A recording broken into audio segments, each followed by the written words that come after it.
Warning, this podcast contains no talk of Avengers Infinity War.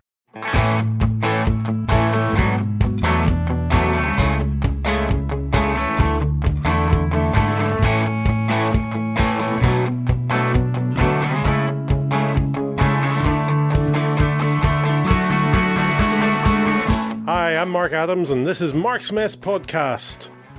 I've no idea what episode number it is. It'll say on the thing what episode number this is. It is not, we're not going to be looking at any of the letters. In fact, we're going to take probably 2 episodes break from the alphabet. So I am here with my 2 daughters, Charlotte and Catherine. Who were with me last weekend when we went to Comic Con. Belfast Film and Comic Convention, which was held in the Titanic Quarter of Belfast. This is Charlotte and myself. This is our 3rd Comic Con, and Catherine, it was her 1st Comic Con. We'll find out later on what she thought of it. But first, if you would like to contact us, you can by email at mymarksmess@gmail.com or on Facebook at Marksmess Podcast, on Twitter at Marksmess Podcast without the T, and on our webpage at marksmesspodcast.blogspot.com. Okay, we're a wee bit... This has been a long week for us. There's been so many things happening. We'll catch you up in the next podcast. But suffice to say, there's been extra things as well as work. The girls are getting ready for term exams and flute exams. But Catherine did pass her grade 5 flute. Okay, and Charlotte's working towards her grade 6 flute.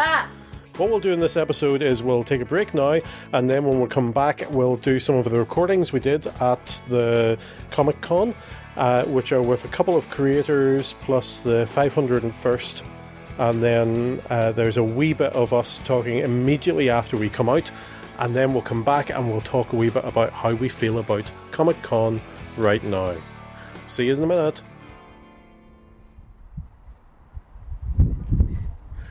It is a sunny morning in Belfast, and we're looking out over Belfast Lough beside the Titanic Exhibition Centre and the Titanic building. It's nice and a beautiful day. Some people think it's weird that Northern Irish people are so obsessed about the Titanic because it sank. It seems a failure. But in reality, it was all right when it left here. But we're not here for the Titanic. We're here for Belfast Film and Comic Con with films, yeah. Nobody told me that. Well, as you can hear, I'm here with Charlotte and Catherine. Catherine and Charlotte. Charlotte and Catherine. Me. Okay. We'll see who we see inside, what we see inside, and let's go. See Belfast Castle straight over there. I'm Richard Davidson. I'm a co-founder of Back Pocket Comics, and this is Stephen Young, and I am the other co-founder of Back Pocket Comics. We have a couple of different titles. We have the Vim Initiative, which is going to be a 3-issue mini-series about our superhero, Vim. He wakes up one day with superpowers, and the story is told in a non-linear fashion, so we're jumping to the good bits, skipping out those old boring origin stories. We've got the Liga Mundo. It's a 250-page graphic novel. It's kind of like a mixture between Assassin's Creed and Dragon Ball Z. We've got Haven, Taking the Reins, which is a demonic western. We've got Tarek, which is a post-apocalyptic... It's basically a survival story, so it is. About a young boy trying to make his way up through the ranks of the kingdom from the lower classes. And I may as well finish off with Soulforge, which is Pokemon inspired. Basically, in the near future, people's souls can come out of their bodies, and it's a battle of the souls to find the strongest in the world. Well, when I woke up this morning, I was Steve Penfold, which is 1/3 of Beyond the Bunker, which also features Dan Thompson, the writer, and Ivana Matisha, who lives in Argentina, who's the colourist. I'm the artist of Moon. Moon is our comic. We've been working on it for a little while. There are 5 issues available, some with alternate covers as well. But basically, the story of the moon is that the moon's been dropping out the sky early hours of every morning for the last 2,000 years, and most recently it's been putting on a suit, taking out a gun and fighting ridiculous crime. Ever since a botched, drunken Celtic ceremony in 12 AD. You see, he was supposed to be a beautiful blue moon goddess who could sweep entire armies into the sea, but they messed it up and we ended up with a skinny guy with a moon for a head. He's got no face with which to emote, no mouth with which to speak. If you put a Coke float in front of him, he will drink it, but no one's entirely sure how. He's a surprisingly good shot, and he's teamed up with a homicidal traffic warden by the name of Shade Rodriguez, who pretended he's from Chicago and really was suspected he's from Sheffield. If that should be of any interest to any of you, then head over to beyondthebunker.com where copies are available. You can order them online and we will send them directly to your door, or failing that, come and see us at any old con, any old place, and we will happily sell them to you. How you doing? I'm Jim McMinn. I would be the Garrison Events Coordinator, so I'm the guy who would organise the likes of today for the 501st. So for those who don't know, the 501st Legion is a worldwide Star Wars costuming group. It was set up in 1998 by a guy called Alvin Johnson in America, and it's grown from there. They made stormtroopers first of all, which in the garrison are referred to as TKs because that's what the number is. All the stormtroopers have a number. You don't have a name. Everybody. So a TK is a stormtrooper. TI is a TIE pilot. There's one about somewhere. TD is a sand trooper. TB is a biker scout. So it's like the real army. Everyone has an ID. So when you first join and you clear your first costume, you pick a number. It's 5 digits at the minute because we have nearly 12,000 members with costumes globally. So practically, we don't have it here, but we usually have a map which shows you every single garrison. Some countries have 2 garrisons because they're that big. Some countries have 2 garrisons because people don't get on with people. And in England, they have the UKG, which is a UK garrison, but the Isle of Wight has become a garrison in its own right. So they've separated, but as I say, we all do the same thing. As the signs say, it's costuming for charity and community. So everything we do is for free. We never charge anyone for anything we attend. So our year is made up of hospital visits, community groups, church fetes, likes of Belfast City Council. We saw you at the Ulster Orchestra, the John Williams Ulster Orchestra. We did the Ulster Orchestra because that was they were playing the Star Wars music and they thought it would be very apt. If you've seen the stormtrooper removing the lady in the front row, that was me. We saw that. She was talking, and she was warned twice, and the third time I was going to remove her from the hall, and her husband was nodding, yes, please do. So we do this type of thing. As I say, everything we do is community focused. So we're cross community. We are non-denominational. We have in our own garrison. We have people from Sweden, people from Andrea there's from Italy. He's living in Ireland at the moment.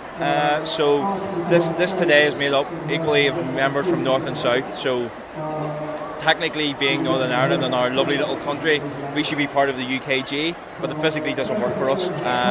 So we mix with the boys down south and just do a whole Ireland thing. So it makes it much more flexible, much more bigger group of people, and it gets us good publicity.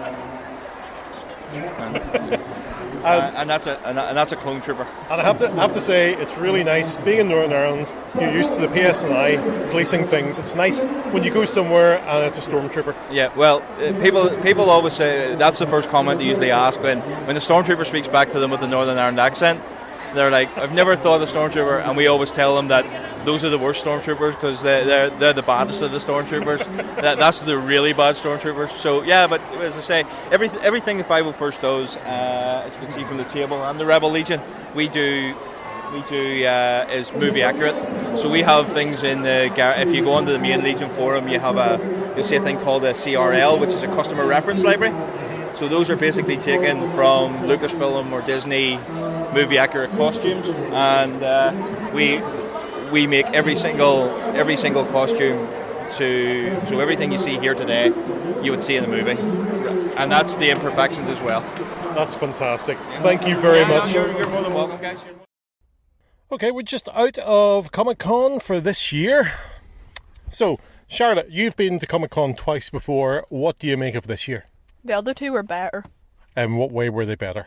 There was more variety and stuff and more stuff. Yeah, I noticed when we talked to the one of the comic book guys, he was saying that in other Comic Cons around Britain, there's more emphasis on comic books, so more comic book creators.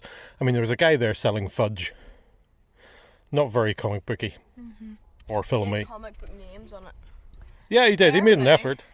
Muggle Raspberry. Muggle Raspberry, yeah. What's wrong with that? It's not comic book. Dark Side Espresso. I can't remember what mine was called. It's like, because of an A. Okay. Thank you for that. We'll check the dictionary when we get home for all the words beginning with A. What did you think of it, Catherine, this being your first Comic Con? I thought there would be a lot more, like, Adventure Time stuff and all. I didn't see any Adventure Time. Now, the last comic book... I saw one knitted thing of something, but that was it. Yeah. The last time... I mean, I think the thing that disappointed me, we were in for 2 hours, and an hour and a half would have done it. Yeah. And you couldn't even squeezed into an hour if you were, like, by yourself. Yeah, and 15 minutes was us having lunch. Yeah. And maybe about half an hour of you talking to people. Yeah, but that's part of being at Comic Con. There was you talking to your mate from school. That took about half an hour. Mm-hmm. It didn't really. It took about 5 minutes. But okay, so that's the negatives. Some of the negatives. What was the best bits out of it? Who's first? Me. I got a gummy bear necklace. You got a gummy bear necklace. This guy actually. And I got 2 little Lego things. One's a unicorn, one's a chicken. And I got fudge, and I saw my friend. Okay.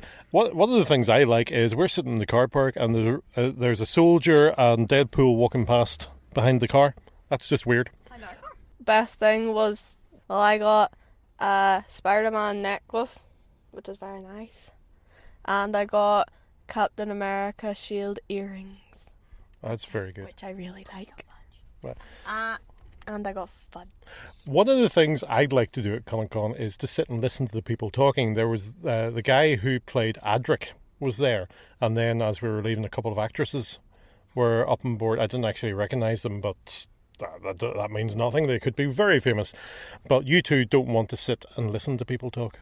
No, because one person who was there, they started their sentence like 5 times before they actually got through the sentence.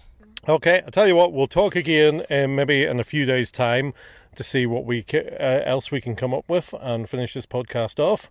See you then. See you then. Bye.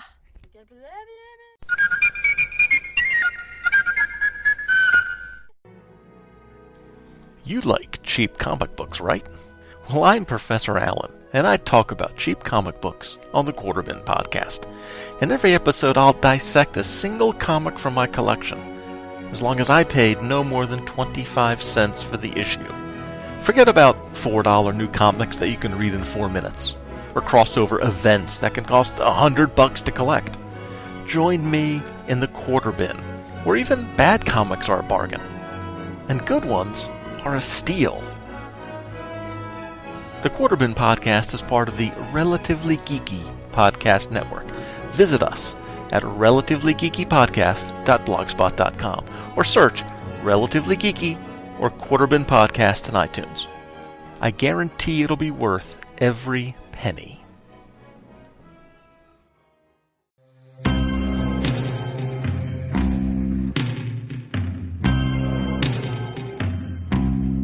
It's JL May. We're covering the Silver Age. This JL May, a comic event from Mark Waid. We're crossovering a podcast. There's 12 of us involved.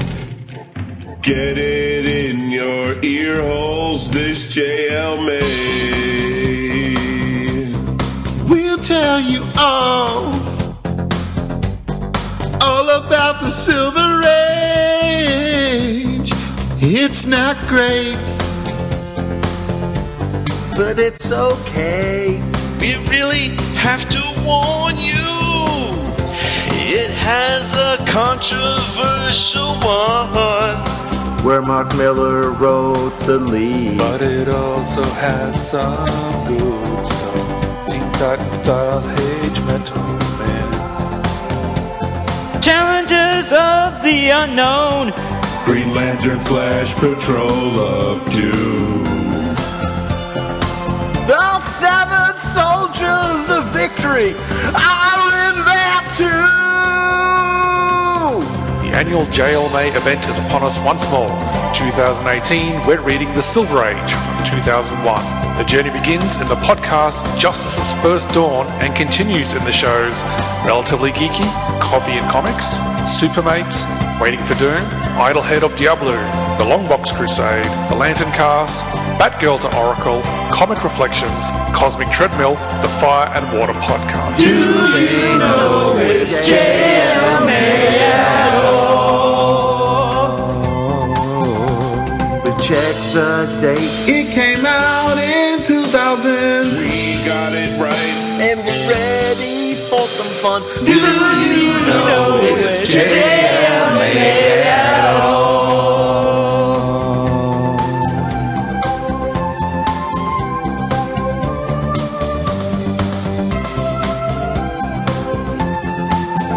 It all begins this May. Read the books. Listen to the podcast too. Read the books. Listen to the podcast too. Read the books. Let them know it's JMA. Something.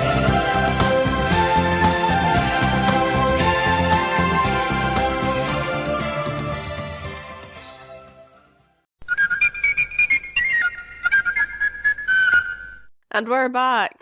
Okay, so we've had a few days away from Comic Con to figure it out. First of all, let's go through the negatives. Charlotte, what were some of the negatives? We talked about them at the time, but what do you remember now? There wasn't much variety at it. There was about 30 stalls. 3 of them were Lego figures. They looked like the same person made them because they were the exact same design and the exact same things. Yeah, it was like that. There were 2 comic book shops represented, and there were, I think, 3 comic book creators, and the rest were just shops of bits and pieces, art, the few artists. Fudge. There was fudge. Not complaining. No, but that's okay. But also, I mean, this is the first time Catherine was at it, and she was quite excited when we were there. We queued up outside before our time, and we were allowed in. We got through the first doors, past the cafe, into the second doors, and it was still like a third of the way down the hall before it started. It was all bunched together in the middle, like they could have spread out at least. And the talk bit, usually they have it like sectioned off. But it was just in the middle of it. Well, at the side. No, it was in the middle. That bit where the seats were. Middle. Well, it was close enough to the middle. It meant that, I got to listen to a bit when we passed by. As we said before, you two didn't really want to sit down and listen to somebody talk about something you don't know. But I listened to a wee bit of the guy who plays Adric. Let's go to a few positive things. There were a lot of cosplays. There were probably 4 cosplay stalls. There were the 501st, as we recorded. There was the Make-A-Wish people. There was, I've forgotten what the 4th one was, but the 3rd one was Ghostbusters. So there's Ghostbuster cosplayers in Ireland now. And I did ask if there were any female Ghostbusters, and they said no. Not at this time, because the last movie was all female Ghostbusters. Yeah, they said, didn't they say it was because nobody wanted to do? Yeah, basically nobody's asked to. Maybe they will now, but that's okay. What was your favourite cosplay? I spoke to Dr. Doom, who says hello to Professor Allen. And I spoke a bit with Wonder Woman, who was in a movie Wonder Woman costume. And she was quite willing to chat away. She said the Dublin one was a lot better. There was somebody dressed as BMO from Adventure Time, basically just like a Game Boy thing. Okay. That was quite good. What about the Spider-Man? There was a guy dressed as Spider-Man Homecoming, not the Stark suit Spider-Man. I thought that was quite clever. And when we sat down for lunch, we saw, it was a good chance to have a look around us. We saw 2 small Ghostbusters with, I presume, a parent dressed as the Marshmallow Man. And we saw a tiny baby Princess Leia toddling around. That was so cute. And there were quite a few things people dressed up I didn't recognise, and quite a few people have put a lot of effort into it. I just loved the Dr. Doom. Would you ever dress up as anything, Charlotte? I don't know. I don't think I would. I think.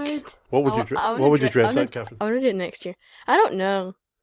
Anybody got any answers? Who she could dress up as? That would be great. Daphne, Velma. Velma wouldn't be as bad. Probably. The only thing I know that would probably be there was Adventure Time, so probably something from that, but I would have no idea. Adventure Time's costumes are very elaborate. But you could dress up as anything. I mean, as long as you can fit it into the geek world. I could be a pancake. Yes. You could. You could be Ms. Marvel. I don't have a bathing suit. Yeah. Oh, I forgot what you call them. Sorry. No, not quite a sorry. Oh, I was talking about this the other day with someone. Burkini. It's burkini. It is the burkini. Yeah, it's burkini. Yeah, burkini. Yes, I remember. I know. What was your favourite shop or what was your favourite stall? Well, I only went to 3 really, but so went to Fudge one, that was pretty cool. We went to Lego and that was pretty cool as well. But probably my favourite one was where I got a gummy bear necklace. That's right. A few people have commented on it. Oh, and I got earrings, and they were £8. They were 8? Yeah. Okay. I feel better about what I bought. I bought a couple of comic books. And I saw my friend there, and she listens to these, so hi. Yes. Hi, Catherine's friend. Hi. Have a nice day. How you doing? I think everyone out there is your friend. Friends! Right, I bought some comic books from some of the guys we talked to, and let us talk a wee bit about these. This is the first time the girls have actually picked these up, and I got them signed. Let's do the first one, Moon. Moon starts off, it's written by Tan Thompson, art and graphics by Steve Penfold, and colours by Ivana Matilla. So which one did we meet? I think we met Steve Penfold. It says in the interview. Okay. It starts off in Scotland in 12 AD, where there's a ritual to bring the moon down to become a goddess to wipe out the enemies, but something goes wrong, and the moon actually comes down and becomes a man, a rather clumsy man. Skip forward to the present day, and the moon is part of a detective duo, and they are looking at a murder scene. While the moon's partner talks about going on a holiday, they are attacked and the moon is taken down while the partner is shot. To be continued. First of all, Catherine, you're the arty one here. What do you think of the art? It's very detailed. Yeah, it's It would take a lot of time. quite good art. I like it.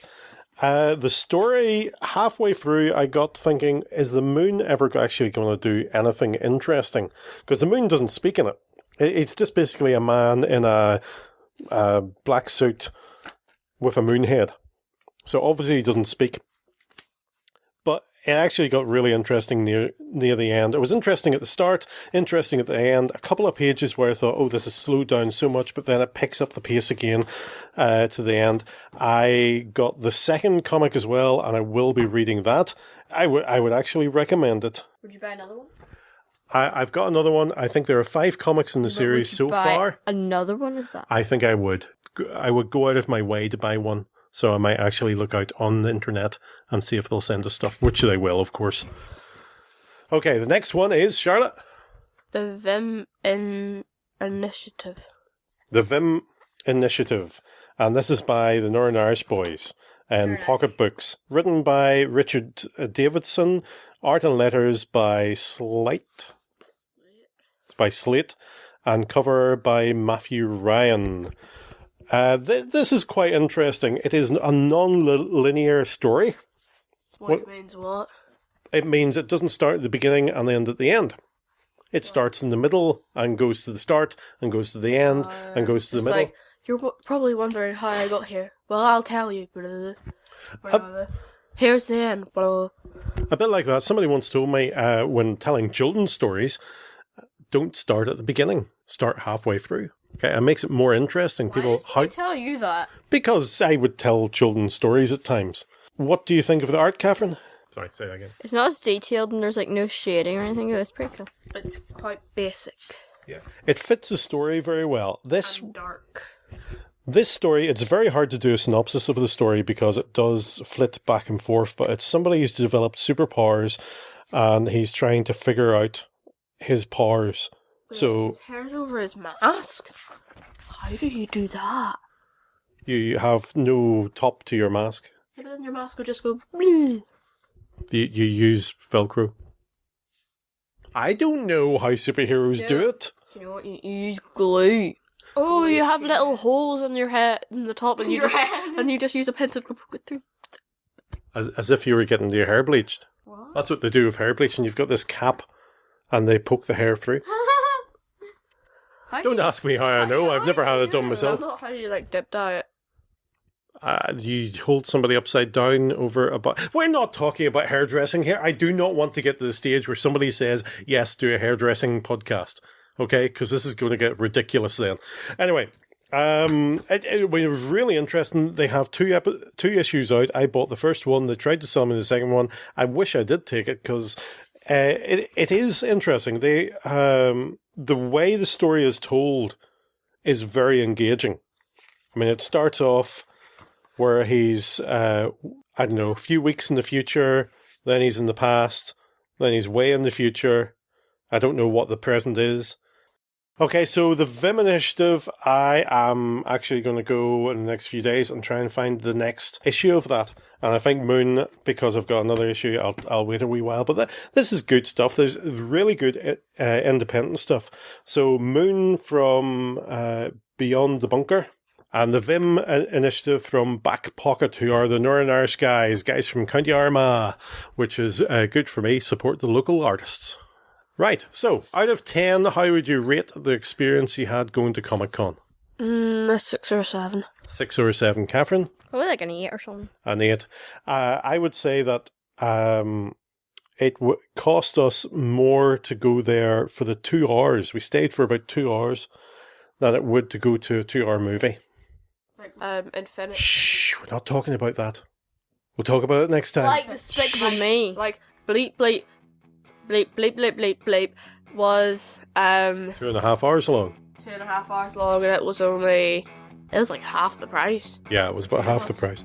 So it was very expensive for all there was at it. So would we go back next year? If it's the same company, no. I want to go and cosplay. Okay, so it'll be interesting to see what happens next year. Now, we missed out for the past couple of years just because we got busy. Girls, thank you for coming with me, because really I did enjoy it being with you and doing all that stuff and sitting at lunch just staring around us and going, look at that, look at that, look at that, because there were lots of cosplayers walk by. That's it for this episode. If you would like to contact us, you can by email at mymarksmess@gmail.com. No, that's not your bit. At mymarksmess@gmail.com. That is my bit. And Charlotte will now do her bit. No, I think that is my bit.